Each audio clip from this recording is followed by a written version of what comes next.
Ce programme est financé par les amis et partenaires du ministère de Joyce Meyer. Nous voulons que Dieu nous donne toutes les choses qui rendront notre vie meilleure.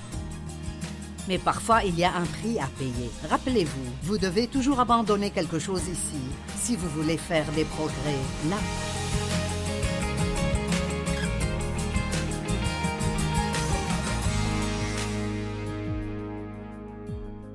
Bienvenue sur Vivre pleinement votre vie de tous les jours. Je crois que j'ai un message aujourd'hui qui vous aidera et vous encouragera. Je me demande juste combien de personnes regardent en ce moment et vous aimeriez progresser dans certains domaines de votre vie. C'est peut-être un progrès spirituel. Vous voulez mûrir en tant que chrétien, mais vous avez l'impression d'être coincé. Ou peut-être avez-vous besoin d'un progrès financier ou d'un progrès social. Vous avez l'impression de ne pas avoir beaucoup d'amis.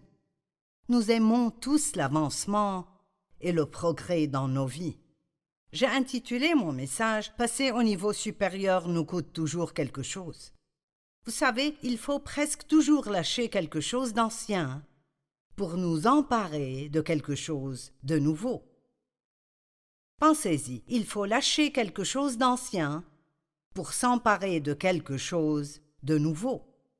Maintenant, Dieu a promis de bénir Abraham d'une manière plus grande que jamais auparavant dans sa vie, mais il a dû s'éloigner de tous ceux avec quoi il était à l'aise avant que Dieu ne lui montre même ce que ce prochain niveau de bénédiction allait être. Genèse 12, 1 et 2. L'Éternel dit à Abraham, « Quitte ton pays, ta patrie et ta famille, et va dans le pays que je te montrerai. » Maintenant, juste pour que vous compreniez pourquoi Dieu lui a demandé de faire ceci, Dieu avait un grand plan pour la vie d'Abraham. Il allait être le premier homme avec qui Dieu entre dans une relation d'alliance. Et il voulait vraiment utiliser Abraham. Mais tous ses proches étaient des idolâtres. Et donc, Dieu savait qu'il devait l'éloigner de cela pour qu'il puisse faire ce que Dieu voulait qu'il fasse. Parfois, vous traînez avec les mauvaises personnes et Dieu ne peut pas vous faire passer au niveau supérieur parce que vous êtes trop influencé par les mauvaises personnes qui vous entourent.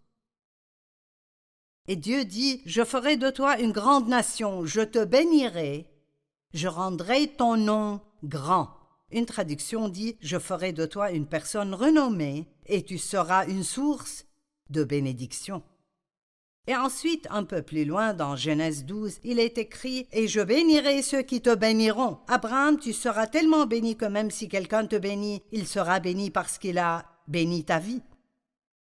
Mais il devait se séparer des choses du passé. Et c'est l'un des prix que nous payons. Vous savez, quand vous entrez en relation avec Christ,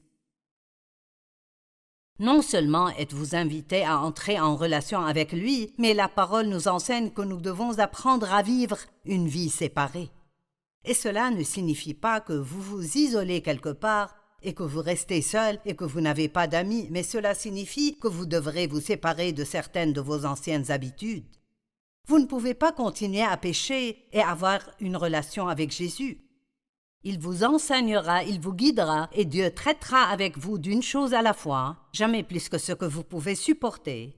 Et il vous donne toujours la grâce de faire tout ce qu'il vous demande de faire. Mais nous nous trompons tout carrément si nous pensons que nous pouvons avoir une vie foirée et juste, inclure Jésus un peu à la fin et penser qu'il résoudra tous nos problèmes et que rien n'aura besoin de changer. Et toutes les choses que Dieu vous demande d'abandonner sont les choses qui vous rendent malheureux de toute façon. Certaines personnes disent, eh bien, si vous devenez chrétien, vous ne pouvez pas vous amuser. Bon, vous savez quoi? Certaines des choses que je pensais être amusantes étaient des choses que je devais arrêter de faire. Mais j'ai découvert qu'elles n'étaient pas amusantes. Parce que tout ce que je savais, c'était comment m'amuser. Je ne connaissais pas la vraie joie. Et la joie vaut tellement mieux que le plaisir. Dieu veut que vous ayez une vie que vous appréciez. Jean 10, Jésus a dit, « Le voleur ne vient que pour voler, égorger et détruire. Moi, je suis venu afin que les brebis aient et profitent de la vie et qu'elle l'ait en abondance. » Est-ce ça que vous avez dans votre vie? Avez-vous une vie abondante et remplie de joie? Ou dites-vous, « Non, mais je veux ça. » Eh bien, si vous voulez passer au niveau suivant, alors il y aura peut-être des choses dont Dieu traitera avec vous et que vous devrez abandonner. C'est peut-être une attitude égoïste. C'est peut-être de l'apitoiement sur soi. Ce sont peut-être les plaintes et les ronchonnements. C'est peut-être de dire des commérages concernant les autres. Mais dans le royaume de Dieu, nous grandissons toujours. Il y a toujours des choses que Dieu nous montre sur la façon dont nous pouvons vivre mieux. La Bible dit que nous devons nous séparer des hommes colériques et violents de peur que nous n'apprenions leur voie. Proverbes 22, 24 et 25 ne fréquente pas l'homme colérique, ne va pas avec l'homme qui se met en colère facilement. Sinon tu l'imiteras et tu seras pris au piège. Je me demande combien d'entre vous passent trop de temps avec des gens qui se plaignent tout le temps. Ne pensez pas que cela ne vous affectera pas. Maintenant, je ne dis pas que nous devons rester à l'écart de tous ceux qui ne sont pas croyants, mais vous devez faire attention au temps que vous passez avec des gens qui font des choses que vous ne voulez pas faire. Parce que tout ce qui vous entoure pendant longtemps vous influencera.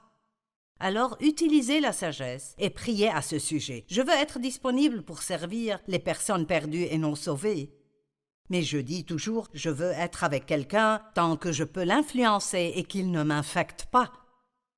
Pensez aux amis que vous avez et aux personnes avec qui vous passez votre temps. Vous savez quoi? Si vous êtes chrétien, vous n'avez pas besoin de passer votre temps au travail à écouter tout le monde se plaindre concernant le travail, le patron, les conditions de travail.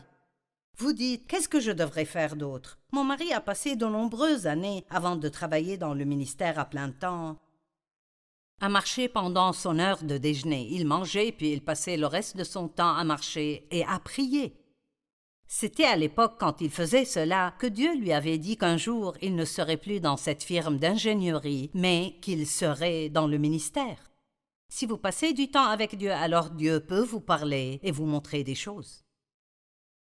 Vous savez, Dieu voulait qu'Israël se sépare des mauvaises influences.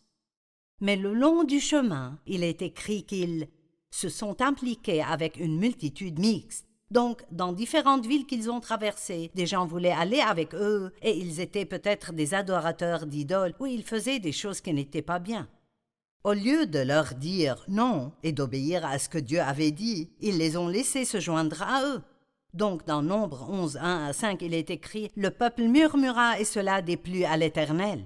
Lorsqu'il l'entendit, sa colère s'enflamma. Le feu de l'Éternel s'alluma parmi eux et dévora une extrémité du camp. Le peuple poussa des cris vers Moïse. Moïse pria l'Éternel et le feu s'arrêta. On appela cet endroit Tabéra parce que le feu de l'Éternel s'était allumé parmi eux. Le ramassis de gens qui se trouvaient au milieu d'Israël éprouva des désirs. Dieu faisait pleuvoir de la nourriture miraculeusement du ciel tous les jours, appelée la manne.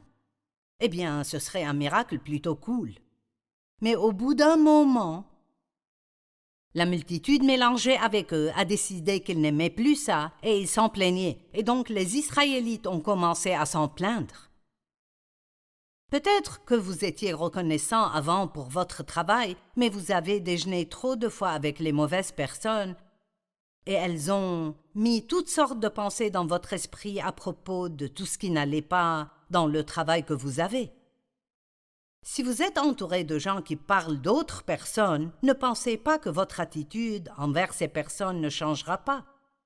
J'ai découvert que si quelqu'un me dit quelque chose de méchant à propos de quelqu'un d'autre, ou bien des commérages, même si je ne veux pas les croire, si je ne fais pas très attention, cela peut me faire regarder cette personne d'une manière différente de comme je le faisais auparavant. Nos paroles sont puissantes et vous ne voulez pas laisser les gens vous remplir la tête de choses qui empoisonneront votre âme et finiront par rendre votre vie pire. Donc ils ont éprouvé des désirs. Les Israélites eux-mêmes commencèrent à pleurer et dire « Ah, si nous avions de la viande à manger !» Nous nous souvenons des poissons que nous mangions en Égypte et qui ne nous coûtaient rien. Mais ils avaient oublié qu'ils étaient esclaves en Égypte et qu'ils travaillaient sans cesse tous les jours et que c'était trop à accomplir pour quiconque. Nous nous souvenons des concombres, des melons, des poireaux, des oignons et des gousses d'ail. Eh bien, cela ne me semble pas être un très bon repas. Cependant, c'était ce qu'ils mangeaient à l'époque. Dieu a dit plusieurs fois aux Israélites de se séparer des nations païennes dont il essayait de les protéger. Ils étaient en route vers la terre promise, c'est-à-dire les bénédictions, et le prix qu'ils devaient payer était la séparation. Vous savez, si vous voulez devenir des chrétiens sérieux, je suis passé par là et peut-être vous aussi. J'ai traversé une période de solitude. J'étais seule. Parce que quand je suis devenue une chrétienne pleinement engagée, même mes amis chrétiens ne voulaient rien avoir à faire avec moi. Une personne peut être chrétienne mais aussi être compromettante. Eh bien, ce que je veux dire par là est qu'elle fait encore beaucoup de choses qu'elle ne devrait pas faire. Disons par exemple que vous avez traîné avec toutes ces personnes pendant une longue période et qu'elles vous aiment et que vous les aimez. Mais elles vont voir toutes sortes de films qui, maintenant que vous êtes devenu plus sérieux avec Dieu, vous n'avez pas l'impression que vous devriez y aller. Eh bien, essayez juste de leur dire « non, je ne pourrai pas y aller ». Et vous verrez combien de temps ils voudront continuer à rester avec vous.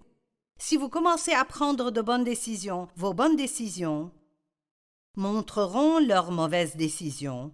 Et puis, tout d'un coup, vous deviendrez un fanatique de la Bible ou de Jésus, alors qu'en réalité, vous essayez d'être plus engagé dans votre relation avec Dieu. Donc, je veux dire, le rejet est l'une des choses que Satan utilise pour essayer de nous faire abandonner notre nouvelle relation avec Dieu. Quand Dieu m'a appelé à prêcher, j'ai été rejeté par tellement de gens. Des gens que je pensais être mes amis, des membres de ma famille. Et c'était douloureux, c'était blessant. Et j'ai été seule pendant une longue période. Mais je préfère avoir Jésus dans ma vie et ne pas avoir les autres que d'avoir tous ces gens et ne pas avoir Jésus. Et j'espère et je prie que vous ressentiez la même chose. Vous savez quoi, le salut est un don gratuit. Mais rien n'est jamais vraiment gratuit. Nous n'avons pas eu à payer pour notre salut, mais Jésus a payé le prix. Quelque part sur le chemin, le progrès coûte toujours quelque chose à quelqu'un. Vous savez, j'aime beaucoup enseigner aux gens sur l'onction de Dieu. Je ne pense pas que nous en sachions autant que nous le devrions. Et l'onction signifie enduire ou frotter partout avec. Dans l'Ancien Testament, quand quelqu'un allait être oint en tant que prophète ou prêtre ou roi, il versait de l'huile sur sa tête et l'oignait avec cette huile, et cette huile représentait le Saint-Esprit. Eh bien, nous ne recevrons peut-être pas d'huile sur nous maintenant, mais quand Dieu vous appelle à faire quelque chose, il vous oint de son esprit pour le faire. Vous ne m'écoutez pas. Peut-être que vous regardez l'émission tous les jours et vous ne la manquez pas. Eh bien, vous ne m'écoutez pas, juste parce que j'ai cette voix douce et vous aimez tout ce que je dis. Vous écoutez parce que Dieu m'a ointe pour faire cela. Et vous pourriez amener 3 personnes et les faire prêcher exactement le même message mot pour mot. Et si 2 d'entre eux n'étaient pas oints pour le faire et le 3e l'était, vous tireriez plus de ce que la personne ointe dit que de celles qui ne le sont pas. C'est l'onction de Dieu sur notre vie qui nous permet de réussir dans tout ce que nous entreprenons. Désirez et portez l'onction de Dieu, mais réalisez qu'il y a peut-être des choses que vous ne pourrez plus faire si vous voulez avoir cette onction. Si quelqu'un veut une onction pour sa vie, ou pour la guérison, ou des miracles, ou quoi que ce soit, vous aurez peut-être besoin de vous consacrer et de vous mettre de côté pour peut-être passer un peu plus de temps avec Dieu que ce que vous passiez avant. Vous savez, Jésus a dû se séparer. Nous voyons partout qu'il s'en allait tout seul, qu'il se séparait et qu'il allait prier. Jésus savait qu'il devait vivre une vie séparée devant Dieu afin de porter l'onction qui avait été placée sur sa vie. Il est appelé loin. Et dans Luc 5, 15 à 17, il est écrit « On parlait de plus en plus de lui. » Et les gens venaient en foule pour l'entendre et pour être guéris par lui de leur maladie. Mais écoutez ceci, mais lui, il se retirait dans les déserts et priait. Donc, il n'a même pas laissé les besoins de la foule le contrôler. Je suppose que lorsqu'il enseignait et servait les gens et guérissait les malades et faisait toutes ces choses différentes, il n'allait jamais manquer de personnes qui avaient besoin d'aide. Mais je suis sûre que quand il commençait à se fatiguer ou à sentir que sa foi s'affaiblissait, il laissait les gens pendant un certain temps et il allait quelque part seul et priait, passait du temps avec son Père et se rafraîchissait. Combien de fois laissons-nous les besoins des autres contrôler notre vie et nous retrouvons-nous avec un épuisement au lieu de faire ce que Dieu veut que nous fassions et de le mettre en premier dans notre vie, puis d'avoir la grâce et l'énergie de faire ce que Dieu veut que nous fassions. Un jour, Jésus enseignait. Des pharisiens et des professeurs de la loi étaient là. Ils étaient venus de tous les villages de la Galilée, de la Judée et de Jérusalem, et la puissance du Seigneur se manifestait par des guérisons. L'onction vient par la grâce de Dieu, mais nous devons apprendre à la porter et à marcher dedans. Matthieu 14, 23 dit « Quand il eut renvoyé la foule, il monta sur la montagne pour prier à l'écart. » Parfois, pour porter l'onction de Dieu et sa puissance dans votre vie, vous devrez passer un peu plus de temps tout seul. Si vous ne passez pas régulièrement du temps avec Dieu, je vous mets au défi de commencer à vous lever un peu plus tôt et à donner ces premiers instants ou minutes ou heures de la journée à Dieu. Vous dites, qu'est-ce que tu veux dire par là? Parlez-lui. C'est ça la prière, c'est parler à Dieu. Sortez votre Bible et étudiez, lisez. Lisez un bon livre rempli de la parole de Dieu. J'en ai écrit 130, vous pouvez sûrement en trouver un où vous pouvez apprendre quelque chose. Sortez votre portable et écoutez un bon enseignement. Nous devons commencer notre journée avec la parole de Dieu si possible. Et si vous ne pouvez pas le faire lorsque vous vous levez, faites-le dès que vous le pouvez. N'en faites pas la dernière chose que vous faites, que ce soit le premier engagement de votre vie. Quand Jésus était fatigué, quand il avait des difficultés mentales ou physiques, il s'en allait et il priait. Lorsqu'il était dans le jardin de Gethsémani et il savait que le moment approchait pour qu'il soit crucifié, il a demandé aux disciples de prier avec lui. « Ne pouvez-vous pas veiller avec moi 1 heure ?» Et il allait seul pour prier. Et puis à chaque fois qu'il revenait, les disciples dormaient. Eh bien, Pierre s'est endormi, mais il a aussi renié le Christ 3 fois. Peut-être que s'il avait prié comme Jésus le lui avait demandé, lorsque cette tentation est venue de renier le Christ, il aurait pu être assez fort pour résister. Peut-être que si Judas avait prié plus, il n'aurait pas trahi Jésus pour 30 pièces d'argent. Il y a beaucoup de moments où nous pourrions éviter les ennuis si nous prions avant que la tentation ne vienne et ne pas attendre d'être au milieu de cela. Permettez-moi de vous donner un exemple pratique.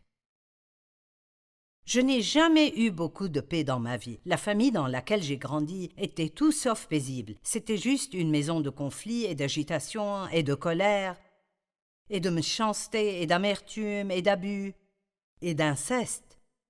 C'était vraiment horrible. Et je ne savais même pas ce qu'était la paix. Alors quand j'ai épousé Dave, Dave était un homme très paisible. Et il jouissait de la paix. Et après quelques années avec lui, j'ai décidé, je veux cette paix dans ma vie. Je ne pouvais pas simplement la vouloir. J'ai dû payer un prix pour l'obtenir. Jésus a dit « Je vous donne ma paix.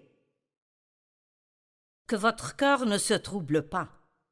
Mais je devais encore faire quelques changements dans ma vie, des changements guidés par l'Esprit afin d'avoir la paix. Laissez-moi vous donner un exemple. Romains 12, 16 à 21. Vivez en plein accord les uns avec les autres. N'aspirez pas à ce qui est élevé et hautain, mais laissez-vous attirer, laissez-vous attirer par ce qui est humble. Ne vous surestimez pas et ne vous prenez pas pour des sages dans votre vanité. Je n'étais pas très douée pour m'adapter et m'ajuster aux autres. Je voulais ce que je voulais. Je ne voulais pas m'adapter et je ne voulais pas changer. Eh bien, j'ai finalement appris que l'une des façons d'augmenter ma paix était que, si tout le monde voulait faire quelque chose que je ne voulais pas faire, c'était bon de m'adapter à eux et d'aller de l'avant et de rester gentil et le faire. Le prix que nous payons plusieurs fois quand nous sommes têtus et insensés, c'est perdre notre paix et ça n'en vaut absolument pas la peine. Ne rendez à personne le mal pour le mal. Recherchez ce qui est bien, honnête et noble et tendez à être irréprochable devant tous les hommes. Si nous voulons nous entendre avec les gens, il faudra être très bon dans le pardon. Nous devons apprendre à pardonner rapidement. Si cela est possible dans la mesure où cela dépend de vous, soyez en paix avec tous les hommes. Dieu nous donne la responsabilité d'être en paix avec les autres. Ce n'est pas leur responsabilité de s'entendre avec nous. Il nous dit de nous entendre avec eux. Allez maintenant, je sais qu'il y a quelqu'un qui regarde et vous êtes convaincus. Alors, c'est bien. Ce n'est pas une condamnation, c'est une conviction. Et Dieu nous convainc parce qu'il nous aime et il veut que nous ayons et vivions une vie meilleure. Ne vous vengez pas vous-même, bien-aimés. Essayez-vous de vous venger contre quelqu'un? Vous avez toutes ces pensées amères à leur sujet et vous avez hâte de les voir obtenir ce qu'ils méritent. Eh bien, ce n'est pas ce que Dieu veut que nous soyons. Il veut que nous prions pour nos ennemis, les bénissions et leur fassions du bien. C'est ainsi que vous leur montrez à quoi ressemble Dieu. Vous ne pouvez pas vaincre le mal par le mal. Vous ne pouvez vaincre le mal que par le bien. J'aime cette écriture dans Romains 12, 21. Vous ne pourrez vaincre le mal que par le bien. Ne vous vengez pas vous-même, mais laissez agir la colère de Dieu. Car il est écrit, c'est à moi qu'appartient la vengeance. Mais si ton ennemi a faim, donne-lui à manger, s'il a soif, donne-lui à boire. Car en agissant ainsi, tu amasseras des charbons ardents sur sa tête. Voici une autre façon d'être pacifique. Soyez prêts à admettre que vous pourriez avoir tort, même si vous ne le pensez pas. Soyez humble, excusez-vous même si vous pensez que vous n'avez rien fait de mal, mais acceptez qu'on vous montre si vous avez tort. Combien de fois pouvez-vous retrouver votre paix juste en disant « Écoute, je suis désolé. Je ne veux pas qu'on se dispute. Pardonne-moi et allons de l'avant. » C'est un peu dur pour votre chair parfois, surtout si vous avez l'impression que c'est toujours vous qui vous excusez. Mais je dis toujours, celui qui s'excuse en premier est la personne la plus mûre spirituellement. Vous savez, j'ai dû apprendre à me taire et me contenter de ne pas toujours avoir le dernier mot. J'ai dû renoncer à contrôler et manipuler les gens. Il n'y a pas de paix pour la personne qui pense qu'elle dirigera le monde entier tout le temps. Et je devais rechercher la paix. Ça ne vous tombera pas sur la tête comme un fruit mûr tombant d'un arbre. La Bible dit que nous devons rechercher la paix. Laissez-moi vous montrer l'écriture, Psaume 34, 13 à 15. Qui donc aime la vie et désire, jour après jour, voir des jours heureux? Alors préserve ta langue du mal et tes lèvres des paroles trompeuses. Détourne-toi du mal et fais le bien. Maintenant écoutez, recherche, demande, invoque la paix et poursuis-la continuellement. Waouh! Si vous avez besoin de plus de paix, vous n'avez pas besoin de dire « Dieu, donne-moi la paix ». Jésus a déjà dit qu'il nous a laissé sa paix. Sa paix nous appartient. Je vous laisse la paix. Je vous donne ma paix. Je ne vous la donne pas comme le monde donne dans Jean 14. Et donc, la paix est disponible. Mais parfois, vous devez peut-être dire à Dieu « Y a-t-il quelque chose que je dois changer pour avoir ta paix ?» Eh bien, et s'il dit pardonne? Ou s'il dit admets que tu as tort? Ou s'il dit adapte-toi aux autres? Nous n'aimons pas cela. Nous voulons que Dieu nous donne toutes les choses qui rendront notre vie meilleure. Mais parfois, il y a un prix à payer. Rappelez-vous, vous devez toujours abandonner quelque chose ici si vous voulez faire des progrès là.